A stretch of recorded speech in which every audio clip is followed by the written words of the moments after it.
하나님께서는 오늘 이 예배를 통해서 살아계심의 놀라운 일들을 하나님은 행하실 줄로 믿어요. 너희는 가만히 서서 오늘 내가 너희에게 행하시는 일을 보라고 오늘 홍해바다 앞에서 이스라엘 백성들에게 선포하셨던 그 하나님께서는 오늘 예배하는 여러분들에게 그렇게 말씀하십니다. 너희는 가만히 있어서 내가 오늘 너희 하나님이 됨을, 내가 너에게 역사하심을 하나님은 바라보라고 말씀하실 줄로 믿어요.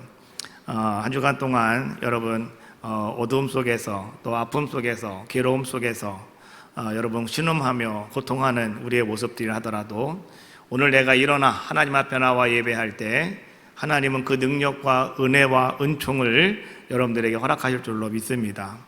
돌아오는 발걸음 위에, 걸어 나오는 발걸음 위에 하나님은 이미 네 믿음이 너를 구원하였다라고 말씀하시는 거죠. 혈류병 얻었던 한 여인이 예수님의 뒤에 가서 옷자락만 만져도 내 병이 낫겠다라고 하는 믿음이 있었을 때 하나님은 역사해 주셨던 것처럼 오늘 이 시간 우리들에게 그러한 놀라운 일을 베풀어 주실 줄로 믿습니다. 우리가 말씀을 읽다가 보면 예수님을 만났던 많은 사람들, 그리고 예수님 말씀을 들었던 많은 사람들이 공통적으로 가지고 있는 하나의 고민거리가 있었습니다. 그것은 무엇이었냐고 하면 정말 내가 만난 그 예수님이 과연 누구시냐라고 하는 것이었습니다. 그래서 예수님께서도 한 번은 제자들을 데리고 이 가이사랴 빌립보 지방에 가셨다가 이제 그곳에서 많은 신전들이 즐비하게 서 있는 그 앞에서 오늘 예수님은 제자들에게 한번 물어보셨죠. 마태복음 16장 13절에 있는 말씀이죠. 사람들이 인자를 누구라 하느냐. 예수님이 그렇게 물어보신 것은 많은 사람들이 지금 가지고 있는 고민거리, 많은 사람들이 가지고 있는 마음의 모든 것들을 주님은 알고 계시기 때문에 주님은 그렇게 지금 묻고 계시는 거죠. 사람들이 나를 누구라 하느냐라고 묻고 계신 겁니다. 오늘 우리도 마찬가지가 아닌가 생각이 들어요. 정말 예수 그리스도를 믿고 내가 믿음 생활하면서 내가 어느덧 교회에서 집사가 되고 권사가 되고 장로가 되고 내가 어느덧 정말 교회에서 믿음의 사람이 되었다고 자부하는 그러한 모습을 가지고 있는데 때때로 우리는 말이죠, 그런 회의감이 듭니다. 과연 나는 누구냐라고 하는 거죠. 내가 집사 맞아? 내가 권사 맞아? 뭐 이런 생각을 할 때가 우리에게 얼마나 많이 있느냐라고 하는 거죠. 복음서를 읽다가 보면 이 땅에 예수님이 오셔서, 예수님은 그리스도로 이 땅에 오셨다고 그랬죠. 예수님은 이 땅의 왕으로서, 하나님의 아들 왕으로서 이 땅에 오셨다고 우리에게 말씀해 주고 계시잖아요. 근데 많은 사람들은 그 예수님이 정말 그리스도이심을 사람들은 알지를 못했습니다. 근데 그 예수님께서 이 땅에 오신 이스라엘 백성들이 오랫동안 기다렸던 바로 그 메시아입니다 라고 하는 것을 첫 번째로 알아본 사람이 있었습니다. 그 사람이 누구였느냐? 그 사람은 바로 세례 요한이라고 하는 사람이었습니다. 어느 날 예수님께서 무리를 따라서 요단강가에서 세례를 베풀고 있는, 광야에서 외치는 자의 소리가 되어가지고 회개하라고 천국이 가까웠느니라고 그렇게 외치고 있는, 어찌 보면 세례 요한은 말이죠, 뭐 정상인 사람과는 조금 다른 삶을 살아가는 자의 모습이었죠. 약대 털옷을 입고 메뚜기와 석청을 먹으면서 그는 하는 말 한마디가 사람들의 마음을 불편하게 하는 뭐 이런 말을 외치는 그런 사람이 바로 세례 요한이었지 않습니까? 근데 많은 사람들은 그 세례 요한 앞에 잠깐만 나왔어요. 왜? 세례 받기 위하여, 세례 받음으로 말미암아서 나도 구원에 이르는 귀한 자가 되기 위하여 사람들 다 그 앞에 나왔단 말이죠. 그런데 그때 누가 그 앞에 나왔냐고 하면 예수님께서 그 요한 앞에 나와 서게 되었다라고 하는 겁니다. 그때 상황을 마태복음 3장에서 우리에게 보여주고 있는데요, 13절과 14절에 이렇게 말합니다. 이때에 예수께서 갈릴리로부터 요단강에 이르러 요한에게 세례를 받으려 하시니, 14절입니다. 요한이 말리어 이르되 내가 당신에게서 세례를 받아야 할 터인데 당신이 내게로 오시나이까. 오늘 이 세례 요한은요, 이분이 누구신가를 알았다는 거죠. 오늘 예수님이 그냥 보통 사람이 아니라 하늘로부터 이 땅에 내려오신 메시아이심을, 우리가 그렇게 기다리고 기다리던 메시아이심을 오늘 누가 알았다는 겁니까? 세례 요한은 알았다라고 하는 것이죠. 그 세례 요한은 정말 이제 메시아가 이 땅에 오시면, 메시아가 이 땅에 오셔서 모든 잘못된 사람들은 다 징벌하시고, 그리고 오직 하나님만을 붙잡고 믿음을 붙잡고 있던 모든 사람들에게는 하나님께서 은혜를 베푸시는 새로운 세상이 될 것이다 라고 이스라엘 백성들은 다 그렇게 메시아를 사모하며 기대하는 자들의 모습이었다라고 하는 거죠. 근데 그 예수님이, 그 메시아가 지금 그 앞에 와 있더라는 거죠. 그래서 세례 요한은 내가 그리스도이신 예수님께 내가 세례를 받아야 되는데, 이제 메시아가 오시면 불과 성령으로 세례를 주신다는데 내가 불과 성령으로 내가 세례를 받아야 될 테인데 어떻게 내가 당신에게 세례를 줄 수가 있겠습니까? 세례 요한은 예수님이 누구신가를 분명히 알았다는 거예요. 그리고 그는 사람들 앞에서 그것을 선포하는 자의 모습이었다라고 하는 것을 이야기해 주고 있는 거죠. 이것이 3장에서 나오고 있는 말씀입니다. 자, 그런데 이제 오늘 우리는 11장으로 넘어왔습니다. 오늘 11장 2절부터 6절까지 말씀을 보았는데, 자, 오늘 11장은 갑자기 이제 요한의 상황이 쫙 바뀌어지게 됩니다. 요한이 광야에서 요단강가의 사람들에게 외치는 자의 목소리가 되어서 그들에게 외치는 것이 아니라 지금 요한은 어디에 있느냐? 깊은 감옥에 갇혀 있는 자의 모습이 됩니다. 11장의 배경은 세례 요한이 감옥에 들어가 있습니다. 세례 요한을 감옥에 가둔 사람은 누구냐고 하면 헤롯 안티파스라고 하는 왕이었습니다. 신약성경에 보면 헤롯이라고 하는 이름으로 한 5-6명 정도의 이름이 나오고 있습니다. 가장 먼저 등장하는 헤롯은 누구냐고 하면 헤롯 대왕이다 라고 이렇게 우리가 이야기를 하는데, 이 헤롯 대왕은 우리가 잘 아는 것처럼 예수님이 탄생하실 때 베들레헴에 왕이 나신다라고 하는 이야기를 듣고 그 시대에 그 베들레헴 주변에 있는 모든 신생아들을 다 죽이라고 명령했던 왕, 그 사람을 갖다가 우리가 헤롯 대왕 이렇게 이야기를 합니다. 그 다음으로 나오는 모든 헤롯은 어떤 자들의 모습이냐고 하면 헤롯 대왕의 아들들과 그 다음에 그의 손자와 그 다음에 그의 증손자들, 이런 사람들이 다 헤롯 왕으로 성경에는 기록이 되어져 있습니다. 헤롯 대왕은요, 이제 5-6명의 여자들로부터 이제 아내가 있어서 아들을 많이 낳았습니다. 그런데 그 아들들은 각자가 말이죠, 이 정치적인 야욕과 탐심이 가득한 그런 아들들이었죠. 그러다 보니까 이제 아버지가 죽은 후에, 헤롯 대왕이 죽은 후에 오늘 이 아들들이 각기 로마에게 가서 로마의 황제에게 로비를 합니다. 그래서 뭐라고 얘기하냐고 하면 내가 왕이 돼야 됩니다.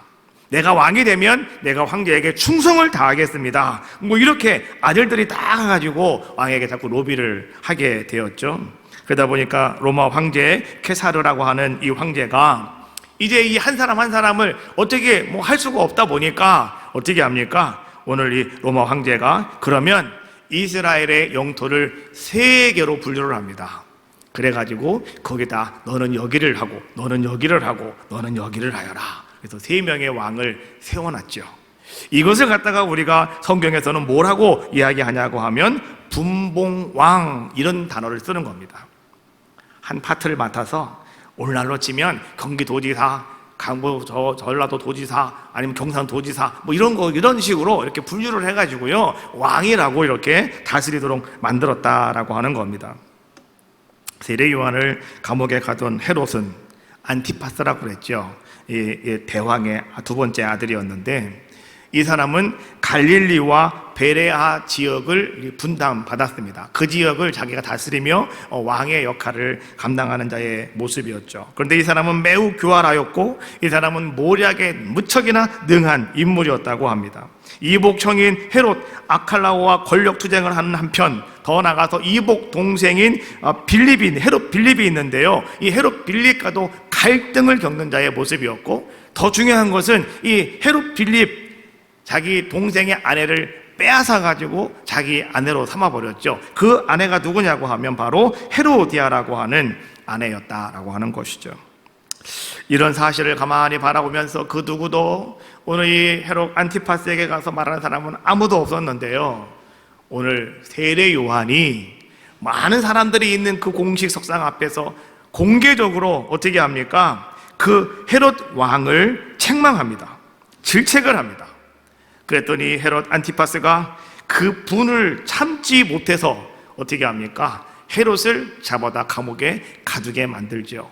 그래서 지금 헤롯은 어디에 있느냐? 깊은 감옥에 갇혀 있는 그런 자의 모습이 되었다라고 하는 것이죠.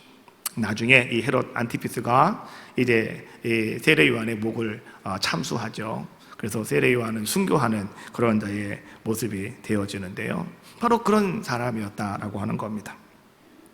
요한이 그렇게 깊은 감옥 속에 갇혀 있을 그때에 요한은 자기 제자들을 불렀습니다. 그리고 그 제자들을 예수님께 보내며 가서 좀 한 가지 좀 너희가 확인해 봐야 될 것이 있다고 이야기하죠. 그것이 무엇이냐고 하면 이런 이야기입니다.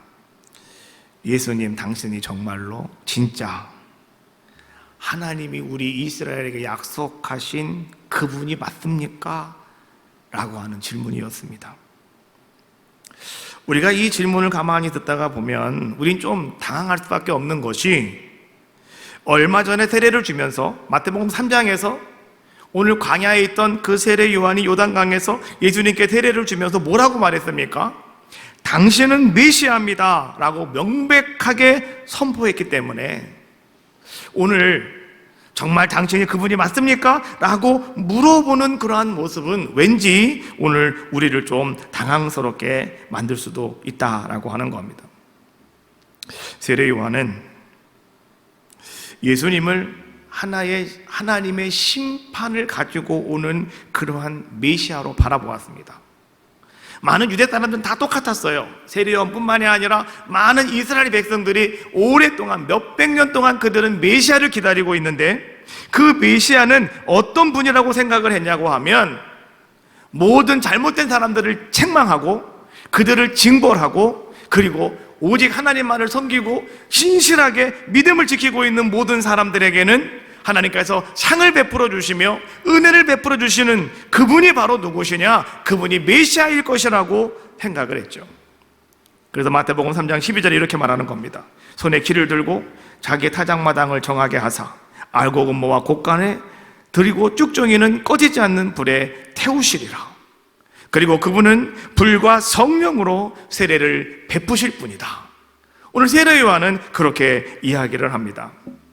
알곡은 다 모아들여서 어디로 간다고요? 창고로 모아들인다. 이거는 뭡니까? 알곡은 다 모아서 하나님이 만들어 놓으신 아름다운 귀한 곳으로 우리를 인도해 주시지만은, 그러나 쭉정이는 어떻게 한다고요? 다 모아가지고 꺼지지 않는 불에 태워버리신다. 그런데 지금 요한이 가만히 생각을 해보니 자기는 감옥에 갇혀있는 자의 모습입니다.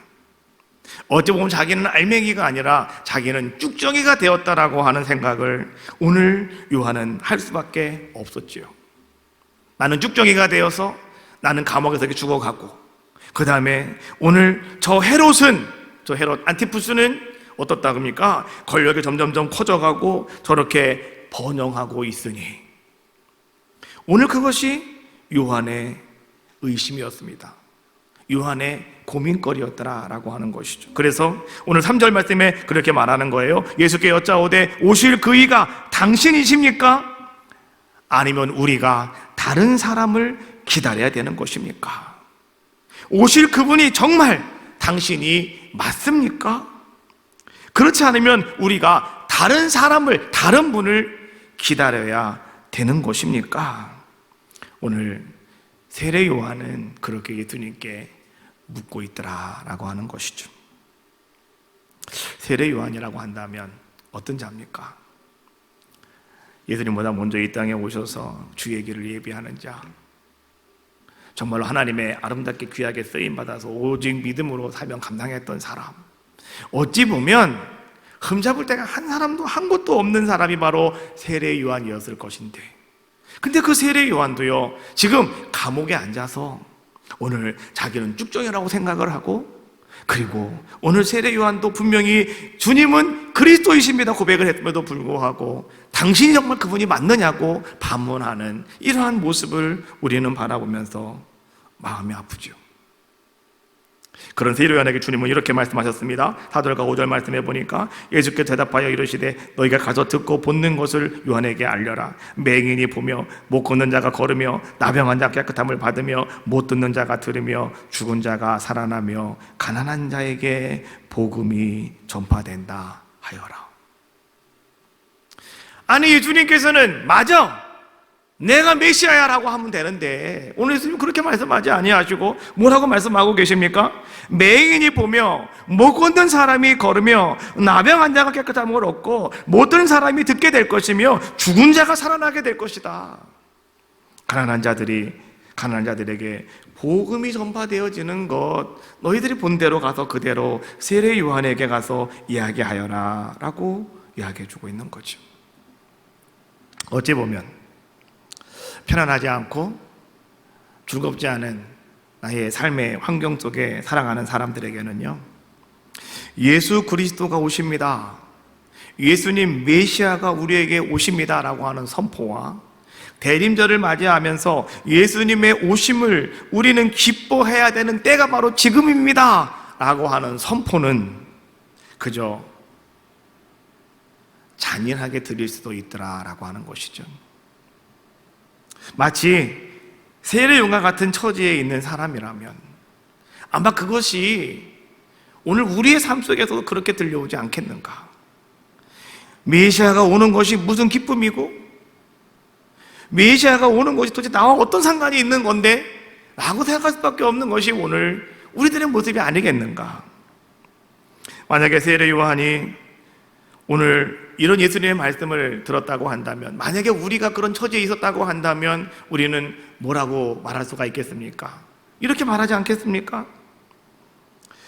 맹인이 보고 못 걷는 사람이 걸어나가고 나병 환자가 깨끗함을 얻고 못 듣는 사람이 듣고 죽는 자가 살아나는 것, 그 사람들은 다 복 있는 사람들입니다. 그러나 예수님 보십시오, 당신이 아는 것처럼 나는 지금도 여전히 감옥 깊은 곳에 앉아 있습니다. 나는 여전히 신음하며 나는 이곳에 앉아 있지 않습니까? 이것은 마치 여러분 이런 것 같아요. 우리가 성찬절을 맞이하면 우리는 어떻게 합니까? 양로원을 가든지 아니면 병원을 가든지 아니면 참 힘들고 어렵게 살아가는 사람들을 찾아갑니다. 가서 그곳에 가서 그 거주하는 그곳에 있는 사람들보다 우리는 이 성탄절 크리스마스를 더 즐거워하면서 우리는 크게 외칩니다. 기쁘다 구주 오셨네. 노래도 하지요. 또 우리는 그들을 바라보면서 뭐라고 이야기합니까? 메리 크리스마스 힘차게 외칠 때도 있다라고 하는 것이죠. 그런데 애석한 것은 무엇이냐고 하면 거기에 살고 있는 모든 사람들은 전혀 위로를 받지 못하더라라고 하는 것이죠. 왜요? 당신들이 기쁘다 구주가 오셨다 이야기하고 당신들이 메리 크리스마스를 외친다 하더라도 나는 여전히 외롭고 나는 여전히 아프고 나는 여전히 죽음 앞에 서 있다는 거죠. 그러다가 보니까 마치 요한과 같은 처지에 있는 사람들에게 정말로 오늘 우리가 대림절입니다, 예수님을 기다리셔야 됩니다, 메시아가 오십니다 라고 하는 좋은 소식, 기쁜 소식이지만은 그러나 그들에게는 그것이 기쁜 소식이 될 수가 없더라는 거죠. 그러면 우리는 어떻게 될까? 우리는 그들을 위로할 수 있는 소식, 위로할 수 있는 방법, 이것이 무엇인가를 우리는 찾아봐야 되겠죠. 그것이 우리들이 해야 될 모습이 아니겠는가? 이사야 61장 1절 3절 말씀에 이사야 선지자는 이렇게 말하죠.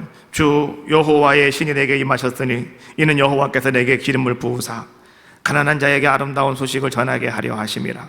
나를 보내사 마음이 상한 자를 고치시고 버려된 자에게 자유함을, 갇힌 자에게 노임을 전파하며 여호와의 은혜의 해와 우리 하나님의 신원의 날을 전파하며 모든 슬픈 자를 위로하되 무릇 시온에서 슬퍼하는 자에게 화관을 주어 그 죄를 대신하며 실학의 기름으로 그 슬픔을 대신하며 찬송의 옷으로 그 근심을 대신하시고 그들로 의의 나무 곧 여호와의 심으신 바 그 영광을 나타낼 자라 일컬음을 얻게 하려 하심이니라.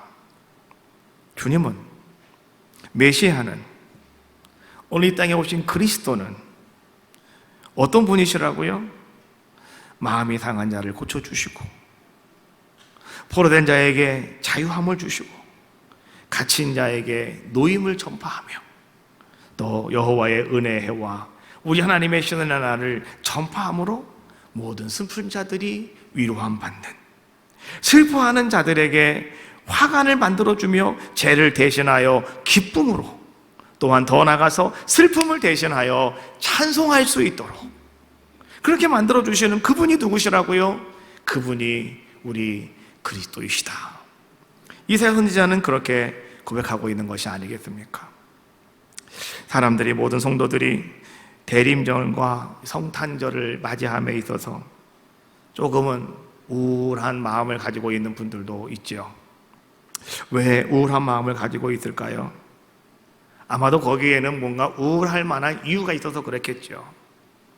요한은 그런 모습으로, 또 여러분들도 어떤 나의 삶의 현실 속에서 나에게 억압되어 있는, 나를 짓누르고 있는 그 무엇 때문에 아마 우리들도 이 대림절, 성탄절 기쁘지만 왠지 우울하게 우리는 보내고 맞이하는 그런 모습이 아니겠는가. 또 우리가 이 대림절과 성탄절을 우울하게 보내는 또 한 가지 이유가 있는데, 그것은 무엇이냐고 하면 오늘 우리들이 잘못된 것을 찾고 있기 때문에, 잘못된 길로 들어섰기 때문에, 또 잘못된 삶 속에 우리가 얽혀 있기 때문에 오늘 우리는 그렇게 우울함을 가지고 살아가는 모습이 아닐까. 유대인들은 메시아를 수백 년 동안 기다렸습니다.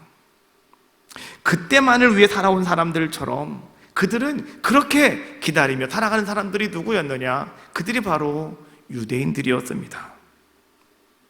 마침내 메시아가 그들에게 오셨음에도 불구하고요, 불행한 것은 무엇이냐고 하면 오늘 그들은 메시아인 줄을 몰랐다는 것이죠.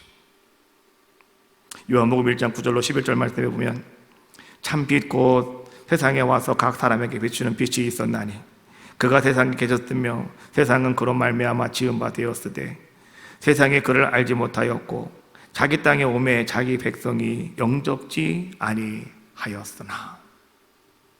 여러분, 오늘 우리에게 불행한 것은 무엇이냐고 하면 그렇게 우리가 수백 년 기다리던 이스라엘 백성들이 말이죠, 그렇게 유대인들이 수백 년 동안 기다리던 주님이 그 앞에 와 있음에도 불구하고 그들은 그분이 예수님인지를, 그리스도인지를 알지 못하고 그 다음에 그들이 그 주님을 영접할 수가 없었다라고 하는 것이죠. 기다리던 메시아가 오셨는데 그인 줄을 알지 못하는 것이 얼마나 큰 불행이겠습니까? 우리가 부모님들과 자녀들이 헤어졌다가 만났어요. 바로 그 앞에 내 아들이 있고 바로 그 앞에 내 부모가 있음에도 불구하고 알아보지 못한다면 그 얼마나 참 아이러니한 불행한 일입니까? 바로 옆에 있는데 내가 알아보지 못한다면 그것만큼 불행한 일이 과연 어디 있겠는가라고 하는 것이죠. 이사야는 이렇게 우리에게 몇 번씩이나 예언을 했지요. 메시아에 대해서. 이사야 9장 6절로 7절, 한 아기가 우리에게 낳고 한 아들을 우리에게 주신 바 되었는데 그 어깨에는 정세가 있고 그 이름은 기묘자라 모사라 전능하신 하나님이라 영존하신 아버지라 평강의 왕이라 할 것이요 그 정사와 평강의 더함이 무궁하며 또 다윗 위에 앉아서 그 나라를 굳게 세우며 자금 이후 영원토록 공평과 정의로 그것을 보존하실 것이라 만군의 여호와의 열심히 이를 이루시리라. 한 아기가 우리에게 낳고 한 아들을 우리에게 주신 바 되었다. 그분이 바로 그리스도 예수이신데 그래서 그분의 이름은 기묘자요 모사요 전능하신 하나님이요 영종하신 아버지요 평강의 왕이라 라고 말씀하고 계시는데, 우리는 그분을 바라보고도 알지 못하는 그런 불행을 가지고 있다면 얼마나 우리가 불행한 사람들일까요? 여러분, 애석한 것은 바로 세례 요한이 그런 모습이었다라고 하는 거죠. 그렇게 믿음이 있는 사람이, 그렇게 평생을 예수님의 길을 준비하던 사람이었음에도 불구하고 오늘 그가 당신이 정말 그 사람이 맞느냐고, 예수님께서는 이렇게 말씀하셨어요. 6절 말씀해 보니까 누구든지 나로 말미암아 실족하지 아니하는 자는 복이 있도다. 예수님으로 말미암아 실족하지 않는 사람이 복이 있답니다.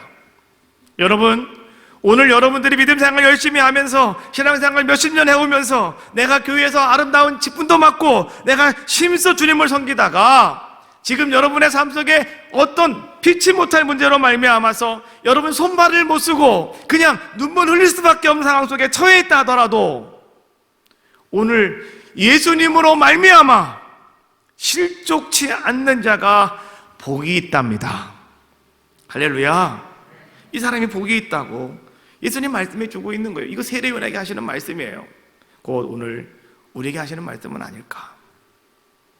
저는 오늘 여러분들에게 정말 그 앞에 서 계신 그분이 메시아이심을 알고 평생 그분을 위해서 충성을 다하며 살아갔던 한 사람을 여러분에게 소개하려고 합니다.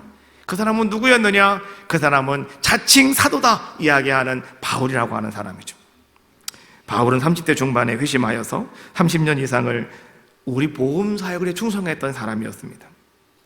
바울은 베냐민 지파였습니다. 베냐민 지파는 다른 말로 말하면 왕족이다 이런 뜻이에요. 여러분, 이스라엘 사람들이 나는 베냐민 지파야, 이거는요 나는 마지막 12지파 막내야, 이게 아니라 나는 왕족이야 이런 뜻이에요. 성경에서 나는 베냐민 지파요, 이거는 나는 왕족이야 이런 뜻입니다. 여러분, 그렇게 이해하시면 되는 거예요. 왕족이 좋아요? 뭔족이 좋아요? 왕족이 좋은 거잖아요. 우리 아들 생각나서 그래요. 옛날에 초등학교 4학년 때 너는 안동기지 충절공파 24대 손이다. 그래서 뭔지 아냐? 너는 왕족이라는 거야. 내가 얘기했더니 학교 가서 지 친구한테 붙잡고 그랬대요. 야, 나는 왕족인데 너는 뭔 족이냐? 물어봤대. 그랬더니 이상한 쳐다보더래. 이상하게. 그렇다고 와서 나한테 그래. 아빠, 걔가 나를 이상하게 쳐다봐. 이해하실 것은 4학년까지 우리 김태현이가 조금 비정상적이었습니다. 미숙아로 태어나서 4학년 때까지 한글을 못 썼어요. 그래가지고 비정상적인 삶을 살아왔으니까 여러분이 이해하시면 됩니다. 근데 하나님께서 이제 5학년, 6학년 되면서부터 정상적으로 만들어 주셨어요. 제가 기도 많이 했어요. 하나님 앞에 울면서 기도 많이 했어요. 하나님, 이거 목사가 돼가지고 이거 완전히 이게 비정상적인 애가 있으면 어떻게 합니까? 하나님 막 그랬더니 하나님께서 은혜를 주셔서 정상으로 돌아왔어요. 그래서 참 감사하죠. 군대 갔다 와서 대학에 계속해서 그냥 우수 성적을 내서 너무나 감사하더라고요. 그 옛날 생각하면 전혀 꿈 같은 얘기입니다, 이거는요. 근데 하나님이 그렇게 하시는 줄로 믿습니다. 나는 왕족인데 너는 뭔 족이냐? 나는 항상 태어나서 물어봐 얘기하는 거예요. 베냐민은 왕족이었다 이런 얘기입니다. 자, 그 다음에 바울은 어떤 사람의 모습이었느냐? 율법에 열심히 있는 사람이었고요. 바울은 또 바리새인으로서 완벽한 사람이었다라고 하는 거예요. 여러분, 성경에서 바리새인 얘기하면 바리새인은요 율법을 지키거나 또 믿음 생활하는 거나 모든 면에서 완벽한 사람들을 바리새인 이렇게 얘기하는 겁니다. 뿐만 아니라 오늘 이 바울은 헬라 철학과 언어에도 능통한 사람이었고 또 그는 나면서부터 로마 시민권을 가진 사람이었다. 그래서 바울이 로마 시민은 아니었습니다. 로마 사람은 아니었습니다. 유대인이었는데요, 그의 아버지가 로마 옆 근방에 살았는데 그 당시에 돈을 내고 시민권을 살 수 있는 기회가 있었습니다. 그때 이 바울의 아버지가 시민권을 취득을 했단 말이죠. 그리고 바울이 태어나서 그는 자동적으로 로마 시민권을 가진 자의 모습이 되었다. 그래서 오늘 이제는 이 바울은 말이죠, 정말로 그가 성장하면서 그는 한 가지 꿈이 있었습니다. 그 꿈은 뭐냐고 하면 나는 산에 들린 공의 회원이 되는 것이 내 인생의 목표다라고 그는 그 꿈을 담았어요. 그래서 어린 나이에 그는 예루살렘으로 유학을 오는 겁니다. 그래서 거기서 그는요 어떻게 하는 겁니까? 정말 그가 학벌 좋은 곳에 가서 문벌 좋은 곳에 가서 공부를 하면서 정말 하나 빠질 것이 없는 완벽한 뭡니까? 이런 모든 것들을 다 준비하는 그런 자의 모습이 되었다라고 하는 것이죠. 산에 들린 공회원이 되기 위하여. 산에 들린 공회원은 산에 들린 공회는요 의장이 대제사장입니다. 그 사람을 빼고 70명의 사람들로 구성이 되어져 있는데 거기에는 제사장 24명, 장로 24명, 그 다음에 학자 22명, 70명으로 구성이 되어지고 그 다음에 대제사장, 의장이 한 명이 들어갑니다. 그래서 71명이 예루살렘 산에 들린 공의의 회원이 되어지는 겁니다. 여기에 들어가기만 하면 그냥 명예는 그냥 얻게 되는 겁니다. 여기서 모든 걸 다 결정하기 때문에 그래요. 첫 번째 계열, 제사장 24명이 들어가는데 그 24명은 대제사장과 그를 보호자하는 제사장들을 이야기합니다. 이것은 우리가 다른 말로 말하면 신앙의 귀족들이다 라고 이렇게 이야기합니다. 이들은 성전의 경비대장을 맡았고 성전의 창고를 맡아 관리하는 사람들의 모습이었고 대제사장을 도와서 성전을 잘 예배를 돕는 그런 사람들 24명이 그 공회에 들어갈 수가 있었습니다. 두 번째, 장로 24명이죠. 이들은 원로들을 이야기하고 있습니다. 이 원로들은 어떤 사람들이냐고 하면 유대 사회에서 세습되어 온 귀족들입니다. 그래서 각 지파의 두령이라든지 아니면 그곳의 장로들을 장로는 어른들을 이야기해 주고 있는 거죠. 그러다 보니까 이 사람들은 상징하는 게 뭐냐고 하면 부입니다. 부의 귀족들을 이야기해 주고 있는 겁니다. 그러니까 이 산에 들린 공회에는 아무나 들어가는 게 아니에요. 제사장 24명이 들어가고 그 다음에 오늘 이 부의 귀족들, 장로들 24명이 거기에 들어갈 수가 있습니다. 그리고 마지막 22명이 누구냐고 하면 율법학자들이었습니다. 이 사람들은 서기관이라고도 이야기하고 랍비라고도 얘기하고 선생이라고도 예비하는 사람들의 모습이었죠. 이스라엘 백성들은 말이죠, 이렇게 이 율법학자들은 유대 사회에서 이 백성들에게 상당히 존경을 받는 그런 그룹이었습니다. 그러니 유대 사람들은 다 누구나 율법학자가 되기를 원했고 랍비가 되기를 원하고 선생이 되기를 원한 자들의 모습이 아니었습니까? 그런데 그 많은 사람들 가운데 단 22명만이 이 산에 들린 공회에 들어갈 수가 있다, 이런 얘기죠. 그러면 바울은 어디로 들어갈 수가 있을까요? 제사장 계열은 안 되고 장로 계열도 안 되고 마지막 22명이 들어갈 수 있는 율법학자 계열로 이 사람은 거기에 들어갈 수가 있는 겁니다. 쉬울까요? 어려울까요? 어렵죠. 그래서 모든 문벌과 모든 학벌과 모든 가정력 이런 모든 것들을 완벽하게 구비해야지만 거기 들어갈 수가 있는 겁니다. 그래서 바울은 그렇게 모든 것을 싹 준비해 놓는 그런 자의 모습이었다라고 하는 거죠. 그런데 이제 결정적으로 거기에 들어가야 되는데 이제는 그 공회원 누군가에게 추천을 받아야 되는 거예요. 아무도 모르는 사람이 누가 그 사람을 뽑아주겠습니까? 그래서 그때 바울이 했던 것이 뭐냐고 하면 내가 뭔가 실적을 만들어야 되는 거예요. 공론을 만들어야 되는 거예요. 사람들이 그 사람 만들어줄 수 있도록. 그래서 뭐 하는 겁니까? 예수 믿는 사람들을 색출하고 예수 믿는 사람들을 박해하고 예수 믿는 사람들을 토벌하는 일에 이 사람이 앞장선 겁니다. 스데반 집사가 돌아갈 때, 십자가 돌에 맞아 죽을 때 오늘 바울이 그 모든 것을 진두지휘했다고 그러잖아요. 그렇게 실적을 자꾸 남기는 자의 모습이었죠. 그러다가 이 사람에게 좋은 고급 정보 하나가 들어왔는데 다메섹이라고 하는 곳에 예수 믿는 사람들이 떼거지로 많다는 거예요. 그래서 바울이 어떻게 합니까? 이번이 기회다. 이번이 내가 산에 들린 공회에 들어갈 수 있는 기회다. 그래서 그가 누굴 찾아갑니까? 대제사장을 찾아가는 거예요. 왜요? 산에 들린 공회의 의장이니까.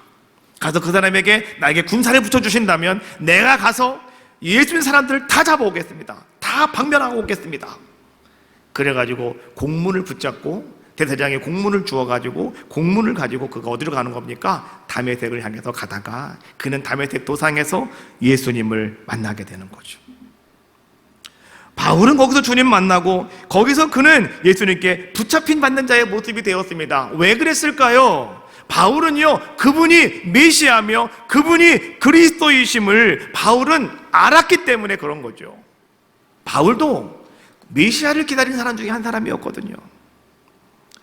여러분, 바울은요, 오직 주님께서 나를 불러주시고 나와 함께 하셨으니 나는 내 사명 감당하기 위해서 내 모든 것을 걸겠습니다 결단한 사람이 바울이었다고 하는 것이죠.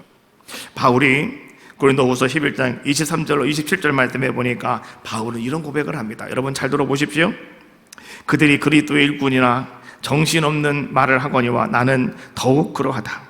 내가 수고를 넘치도록 하고 옥에 갇히기도 더 많이 하고 매도 수없이 맞고 여러 번 죽을 뻔하였으니 유대인들에게 40에서 하나 감한 배를 5번 맞았으며 3번 태장으로 맞고 1번 돌로 맞고 3번 파선하고 일주야를 깊은 바다에서 지냈으며 여러 번 여행하면서 강의 위험, 강도의 위험, 동정의 위험, 이방인의 위협과 시내의 위협과 광야의 위협과 바다의 위험과 거짓 형제의 위험을 당하고 또 수고하고 애쓰며 여러 번 자지 못하고 줄이며 춥고 목마르고 여러 번 굶고 춥고 헐벗었노라.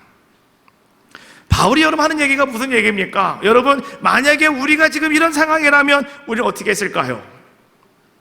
세례 요한은 감옥에 들어가 있으면서도 당신이 그분 맞습니까? 라고 묻고 있는데, 만약에 오늘 우리가 이 바울처럼 이런 상황에 처해 있다면 여러분 어떻게 하시겠습니까? 정말 매도 많이 맞고 죽을 뻔도 하고 옥에 갇힌 거 더 많이 맞히고 더 많이 옥에 많이 들어가고 40의 감한 매를 5번이나 맞았대요. 이거는 뭐냐? 죽을 때까지 맞는 매입니다. 죽을 때까지 맞는 매예요. 40 이상 맞으면 사람이 죽는답니다. 그래서 40을 못 넘깁니다. 그래서 한 대를 빼는 거예요. 그러니까 죽을 때까지 맞는 매입니다. 이 매는. 근데 5번이나 맞았대요. 왜? 복음 증거한다고요. 예수님 붙잡았다고요. 3번 태장으로 맞고 돌로 1번 맞았답니다. 돌 날라오는 거 1번 맞았고요. 3번 배에서 파손되고 일주일 동안 망망대해 바다에 떠돌러 있는 그런 위험도 있었고요. 여러 번 여행하면서 많은 위험들 다 나열을 하고 있는데요, 이루 말할 수 없는 많은 위험들이 오늘 바울에게 찾아왔다라고 하는 거죠. 여러 번 자지도 못하고 여러 번 나는 먹지도 못하고 나는 줄였다, 나는 추위에 떨었다 라고 이야기하죠. 몇 번? 한 번이 아니라 여러 번 계속 강조하고 있잖아요. 여러분, 오늘 바울은 다메섹 도상에서 주님 만남으로 말미암아서 그 이후로 다윗의 모든 삶은 어떤 삶이었냐고 하면 그 주님만을 향해서 달려가는 자의 모습이었고 충성하는 자의 모습이었다라고 하는 것이죠. 오늘 바울은 그렇게 말하잖아요. 내가 주신 사명 감당하기 위해서라면 내 생명조차도 나는 귀하게 여기지 않겠습니다. 이것이 바울의 고백이었다라고 하는 거지. 여러분께 묻겠습니다. 왜 바울이 그랬습니까? 왜 바울이 그렇게 했느냐라고 하는 것이죠. 이유는 간단합니다. 바울은 메시아가 구원자 되시는 그리스도 예수님을 만났기 때문에 조금도 추호도 의심하지 않았어요. 바로 주님은 그리스도이십니다. 바로 주님은 나의 구원자이십니다. 고백하는 자의 모습이었기에 바울은 그런 많은 어려움과 환경 속에서도 그는 주님을 따라가는 자가 되었답니다.